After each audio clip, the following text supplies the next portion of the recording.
Nagbigay ng kanilang panig ang Ateneo de Manila University o ADMU kaugnay sa naging parte nito sa pagkasawi ng dalawang student athletes sa Dipakulaw, Aurora.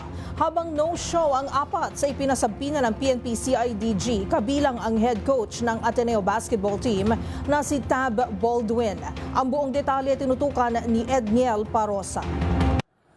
Nagpaliwanag ng Ateneo de Manila University sa otoridad kaugnay na naging role ng paaralan sa pagkalunod ng varsity players na sina Rene Baterbonia at Divine Adili. Ayon kay Interior Secretary John Vic Remulla, nagpadala ng abogado ang Ateneo sa Campo Crame kahit wala sila sa mga pinadalhan ng sabina ng CIDG.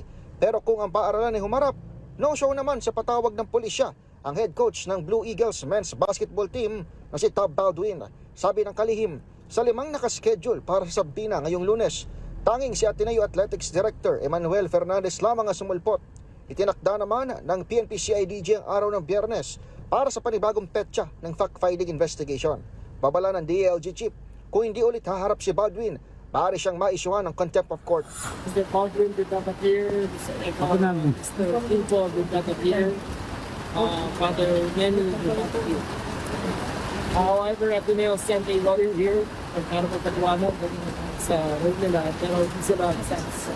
Nasawi sina Baterbonia at Adili sa kasagsagan ng kanilang training team building sa Dipakulaw, Aurora noong Hunyo 8. Pagtapos ito ay inanunsyo ng CIDG Director na si Police Major General Robert Alexander Morico II na nasa 20 katao ang kanilang pinagpapaliwanag, kabilang na ang coaching staff at players. Paglilinaw ni Remulla, hindi ito upang mang-aresto ng kahit sino. Last week, the events unfolded mostly was a fault-finding exercise. Today is a fact-finding exercise. We are not here to arrest, we are not here to charge, but merely to gather the facts. Hindi bababa sa 3 school authorities ang tinawag na persons of interest ni General Morico na humirip na ng immigration lookout order. Pagkumpirma ng Department of Justice, kasama rito ang American New Zealand national na si Baldwin. Para sa MBC TV Network News, ako si Edniel Parosa, na DZRH. Una sa Pilipinas, una sa Pilipino.